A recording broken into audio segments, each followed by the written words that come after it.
Assalamualaikum warahmatullahi wabarakatuh. Apa kabar sobat semuanya? Alhamdulillah, semoga kita masih dalam lindungan Allah Subhanahu wa taala, Tuhan Yang Maha Esa.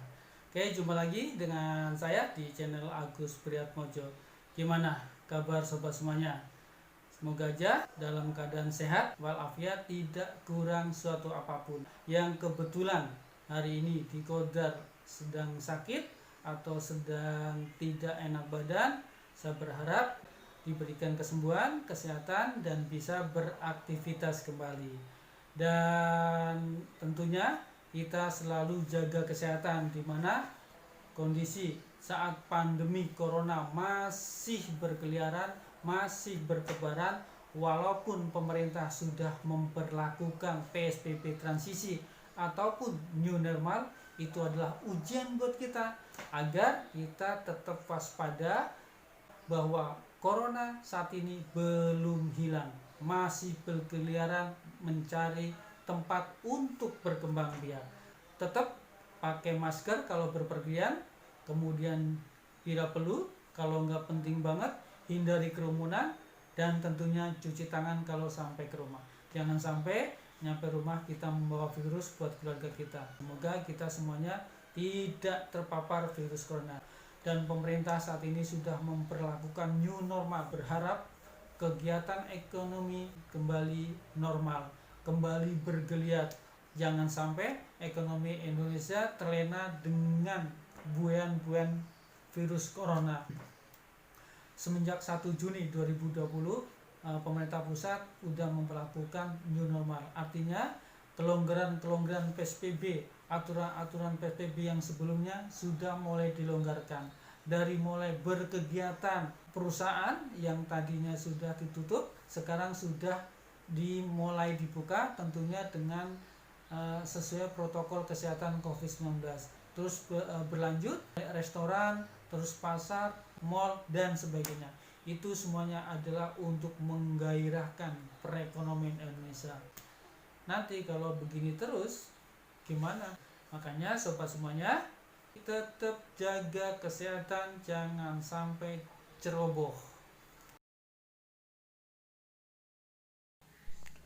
Sejak pemerintah pusat memberlakukan new normal dan pemerintah daerah memberlakukan pembatasan sosial berskala besar transisi, kegiatan masyarakat sudah mulai nampak. Pasar sudah mulai ramai, jalan tol sudah mulai macet, kemudian jalan-jalan seperti biasa udah mengarah ke kemacetan. Seperti sobat lihat, ini terjadi di pasar Ciracas, Jakarta Timur. Ini udah mulai macet nih. Apalagi kalau di jam-jam sibuk. Di sini biangnya macet.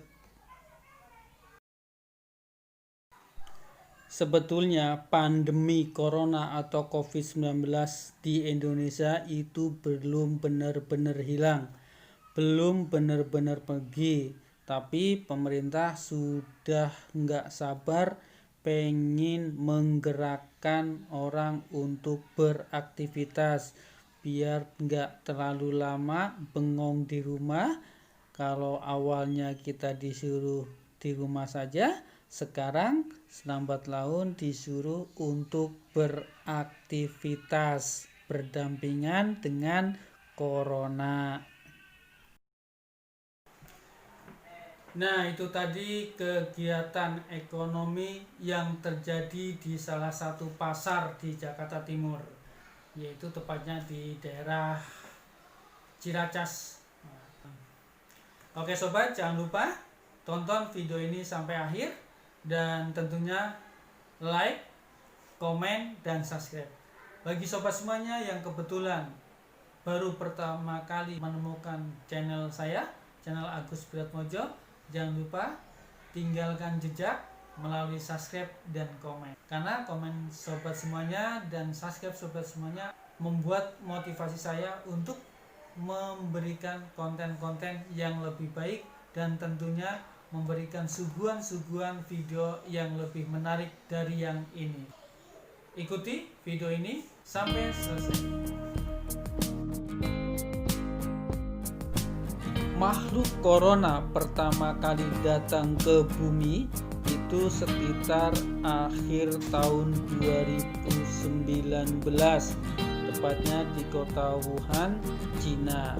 Awalnya menyebar hanya sekitar kota Wuhan, tapi lambat laun nyebar ke seluruh wilayah Cina, bahkan nyebrang ke negara lain, dan sampailah ke Indonesia itu sekitar akhir Februari atau awal Maret dengan diperkenalkan atau bertamu ke salah satu warga di Depok. Nah, saat itulah akhirnya corona hinggap dan bertamu ke setiap warga yang kondisinya tidak terlalu bersih. Akhirnya dari itulah Indonesia dihinggapi oleh virus corona. WHO saat itu juga mengenalkan atau menamai virus corona tersebut dengan COVID-19. Awalnya Indonesia tidak percaya dan yakin sekali bahwa corona tidak akan masuk ke Indonesia. Tapi buktinya setelah corona datang ke Indonesia, semua orang tercengang, semua orang bengong sambil domblong. Ternyata corona mau juga singgah dan datang ke Indonesia. Nah, saat itulah Indonesia dan petinggi-petinggi Indonesia mulai kelimpungan, dan akhirnya tepat tanggal 14 Maret Indonesia atau Jakarta menerapkan kebijakan libur 14 hari. Mulai dari kegiatan belajar mengajar itu diliburkan, kemudian tempat wisata, air petra, taman kota dan sebagainya ditutup. Dan sejak itulah muncul dan lahir PSBB, pembatasan sosial berskala besar, berjilid-jilid sampai jilid ketiga, dan ini memasuki PSBB masa transisi atau jelasnya PSBB jilid keempat, cuma namanya dirubah menjadi PSBB masa transisi, menyamakan dengan pemerintah pusat yaitu new normal, biar kelihatan kompak, biar kelihatan tidak ada saingan, biar kelihatan oleh warganya, pejabat-pejabatnya kompak. Nah, itu harusnya memang seperti itu. Jangan punya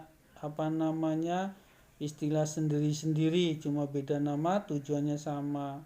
Nah, sejak masa new normal atau PSBB transisi ini, yang awalnya pandemi corona sudah mulai perlahan-lahan berkurang, tetapi sejak 1 Juni kemarin perlahan-lahan corona bertelur lagi, berkembang biak lagi.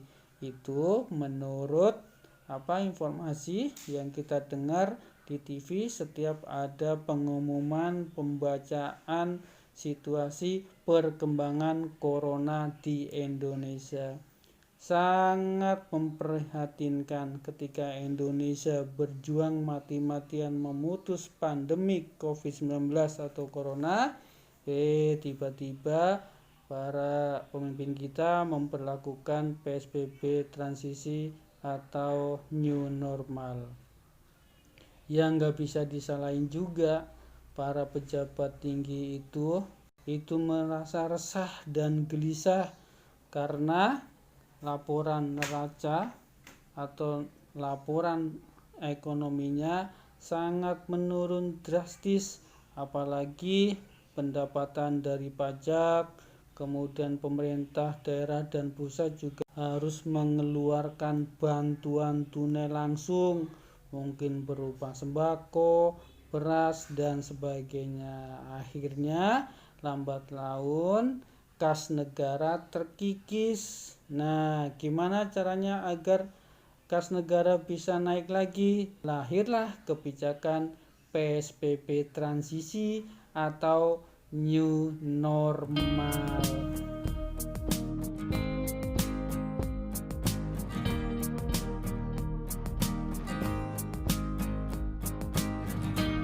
Nah, bagi sobat semuanya yang kebetulan tinggal di Jabodetabek, tetap waspada, tetap hati-hati. Walaupun kita diberikan kelonggaran untuk beraktivitas, namun sesungguhnya pandemik virus corona atau COVID-19 masih ada di sekitar kita. Makanya tetap jaga kesehatan, pakai masker, jaga jarak, cuci tangan, jaga imun, makan makanan yang enak-enak biar kondisi tubuh kita fit, tidak gampang sakit, tidak gampang dihinggapi virus, apalagi yang namanya virus corona.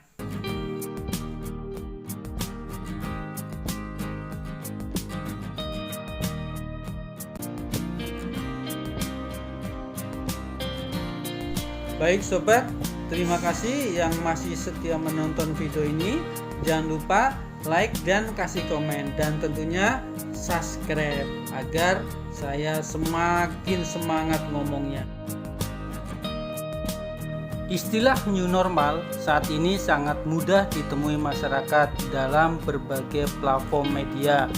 New normal dikatakan sebagai cara hidup baru di tengah pandemi virus corona yang infonya angka kesembuhannya katanya makin meningkat. Beberapa daerah telah membuat aturan terkait penerapan new normal sambil terus melakukan upaya pencegahan COVID-19 atau corona. Masyarakat diharapkan mengikuti aturan tersebut dengan selalu menerapkan protokol kesehatan biar pandemik tidak cepat atau mudah menyebar.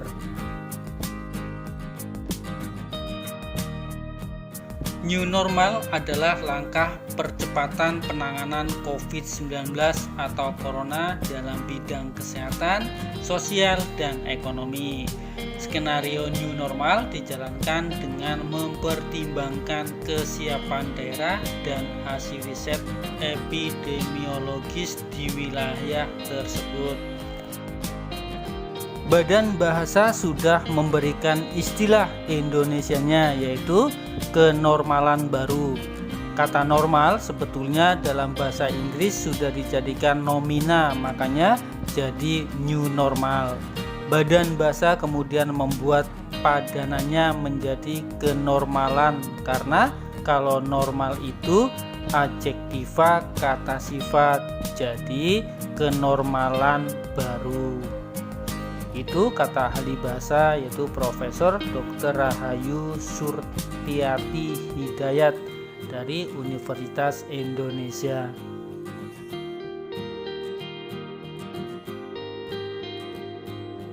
Lembaga Biologi Molekuler atau LBM Eijkman sempat menyatakan virus corona tidak akan hilang dari muka bumi dalam waktu yang lama. Karena itu, istilah berdampingan lebih tepat digunakan daripada berdamai dengan virus corona. Artinya berdampingan itu ya kita bisa aja musuhan sama siapa, tapi jalan bersama-sama itu biasa. Tapi kalau damai ya itu istilah aja sih.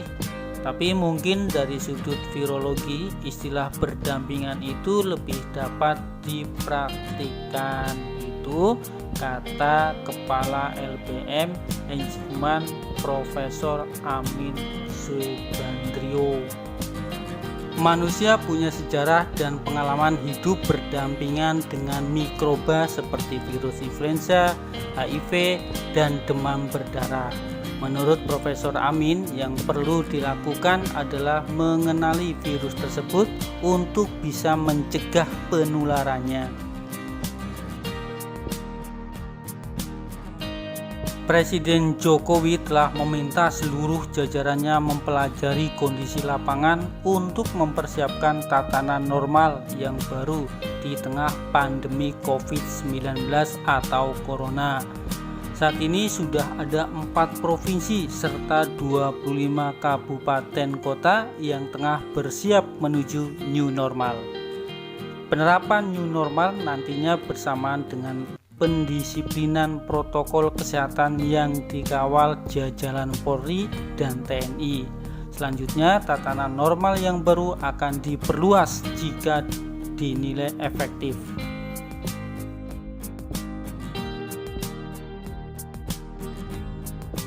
Organisasi Kesehatan Dunia (WHO) telah menyiapkan pedoman transisi menuju new normal selama pandemi COVID-19.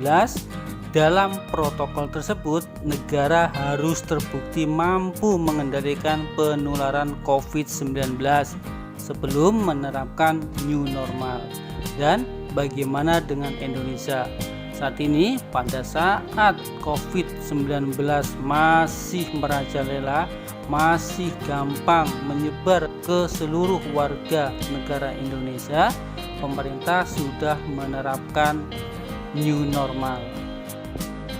Pengendalian ini juga harus bisa dilakukan di tempat yang memiliki kerentanan tinggi, misal Pantai Jompo, fasilitas kesehatan mental, dan wilayah dengan banyak penduduk. Langkah pengendalian dengan pencegahan juga harus diterapkan di tempat kerja agar para pekerja, karyawan bisa nyaman dan tenang, tidak terganggu dengan pandemik virus corona. Dan langkah ini sudah mulai dilakukan di beberapa perusahaan atau kantor, seperti jarak fisik, fasilitas mencuci tangan, dan etika pernapasan.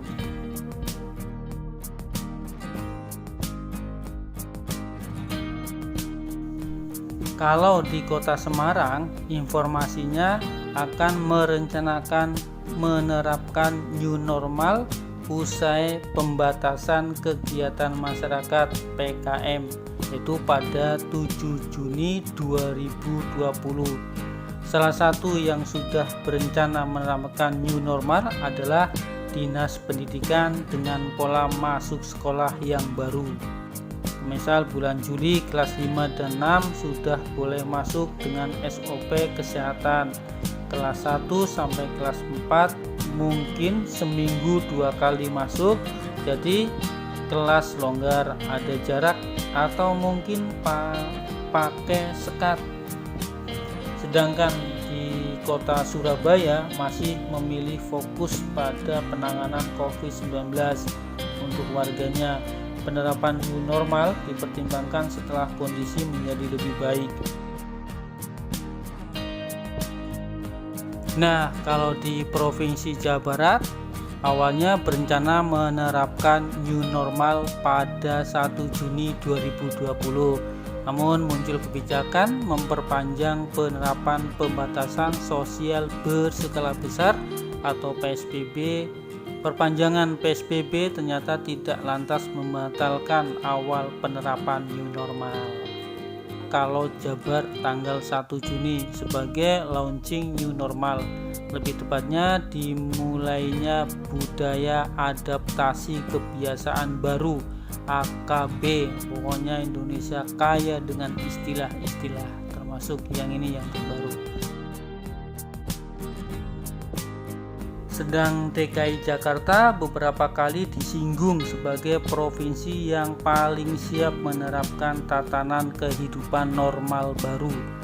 Meski begitu, Jakarta memilih memperpanjang PSBB hingga 4 Juni 2020 dan setelah 4 Juni malah diperpanjang lagi.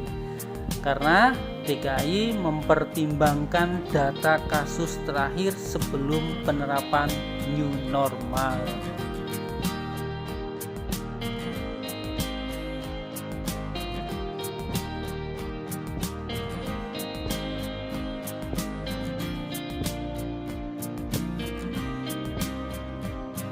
Penambahan kasus baru COVID-19 di Indonesia terus terjadi setiap harinya. Meski demikian, pemerintah memilih untuk menerapkan kenormalan baru atau new normal. Pemerintah baik di tingkat pusat maupun daerah mulai mencabut dan melonggarkan aturan pembebasan sosial berskala besar (PSBB). Tentu tujuannya untuk menggerakkan kembali roda perekonomian secara bertahap. Dan di sisi lain, penerapan new normal memberikan kecemasan tersendiri terkait potensi semakin luasnya penyebaran virus corona di tengah masyarakat.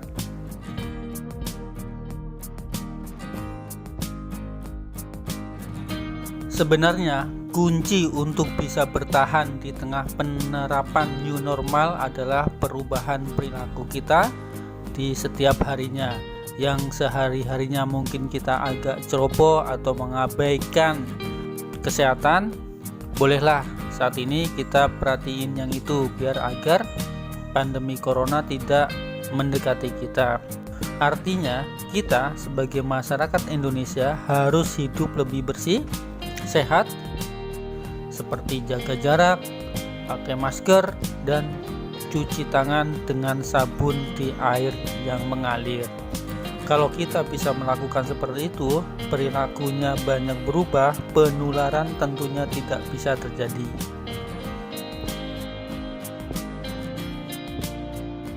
Kemudian kenapa pandemi COVID-19 atau Corona kok susah banget menurun di Indonesia atau mungkin hilang sama sekali? Menurut para ahli atau para pejabat-pejabat kita, bahwa masyarakat kita ini agak susah diatur, mungkin termasuk saya kali, tapi saya akan berusaha untuk memperbaiki. Saya juga sebel dengan COVID, makanya kalau kita sesuai aturan yang telah ditetapkan oleh pengatur-pengatur kita, oleh para pejabat dan petinggi kita, tentunya kita tidak lagi menemukan berita bahwa Indonesia ada yang positif terjangkit COVID-19 atau Corona. Berarti intinya butuh kekompakan antara pemerintah dan kita-kita ini sebagai masyarakat bawah. Kalau masing-masing punya pendirian yang sendiri-sendiri, punya ego, punya sesuatu atau apapun, ya jangan harap COVID-19 atau Corona akan minggat dari Indonesia. Perubahan perilaku inilah yang menjadi satu-satunya cara untuk bertahan di tengah ketiadaan vaksin dan obat khusus COVID-19. Berubah perilaku saja karena nggak ada pilihan. Virus ini sudah menyebar di seluruh dunia, bukan hanya di Indonesia saja. Nggak apa-apa kok pakai masker, jaga jarak, dan rajin cuci tangan. Toh itu hal yang bagus juga.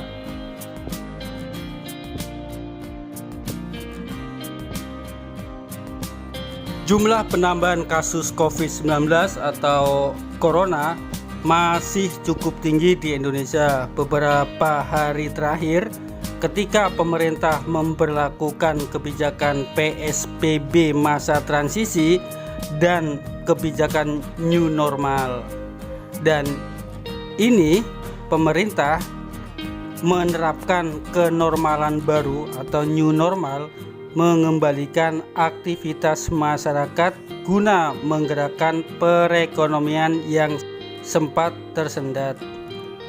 Kini pemerintah baik di tingkat pusat maupun daerah mulai mencabut dan melonggarkan aturan pembatasan sosial berskala besar.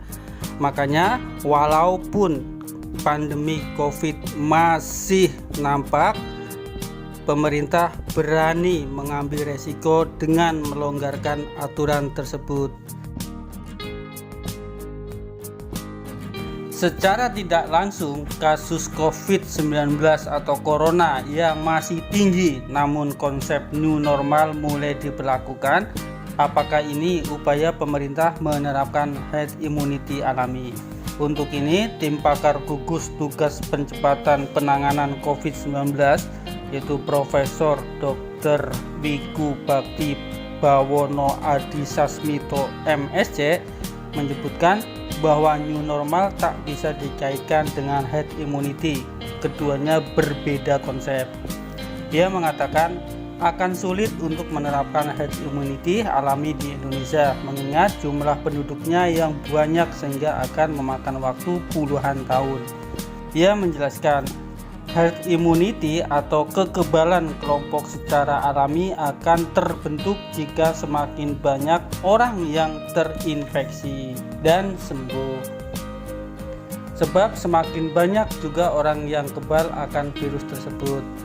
Seperti diketahui, orang yang berhasil sembuh dari penyakit infeksi, tubuhnya akan memiliki antibodi untuk melawan virus tersebut bila suatu waktu virus kembali menyerang.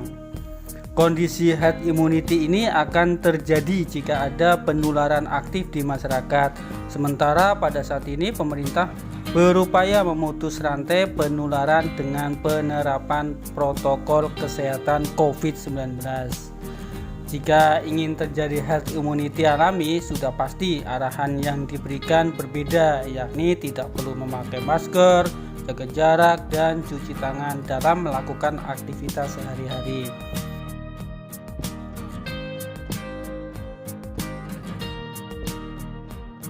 Saat ini pandemi COVID-19 atau Corona masih belum hilang dari Indonesia.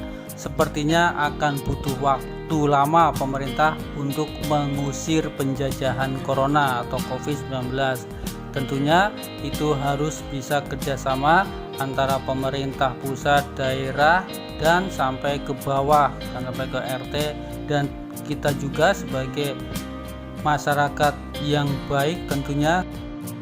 Nah, itu harus sama-sama bergotong royong menyelamatkan Indonesia dari jajahan COVID-19. Jangan sampai pasukan COVID ini akan betah atau akan nyaman tinggal di bumi Indonesia. Semuanya itu butuh kerjasama sinergi antara kita sebagai individu manusia yang terjangkit langsung dengan pengaturnya, yaitu dari mulai tingkat daerah dan pusat. Jangan sampai menggunakan ego atau apapun namanya demi gengsi atau demi yang lain.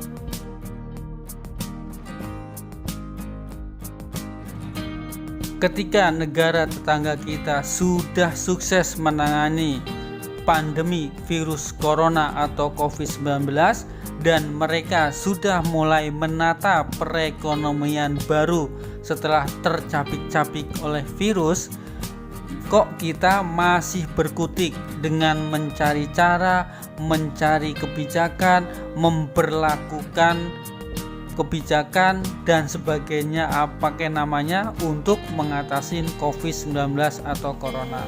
Kalau seperti ini ya jangan harap COVID akan pergi dan perekonomian juga masih akan seperti ini. Sedangkan di pemerintahan ini, di pemerintahan Bapak Jokowi itu pembangunan fisik lagi mencuat, lagi asik-asiknya tersandung dengan COVID yang tiba-tiba nongol. Semoga bencana ini cepat berlalu dan Indonesia bisa melanjutkan pembangunannya agar menjadi negara yang maju. Amin.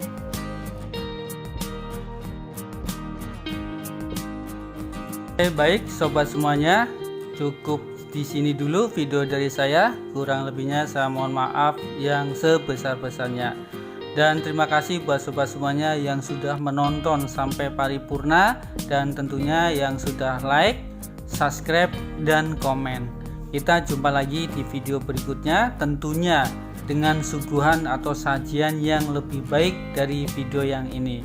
Dukung terus channel ini agar saya makin bersemangat untuk membuat konten-konten yang lebih bermutu dan sajian-sajian yang lebih sempurna dari yang ini. Oke, terima kasih. Wassalamualaikum warahmatullahi wabarakatuh.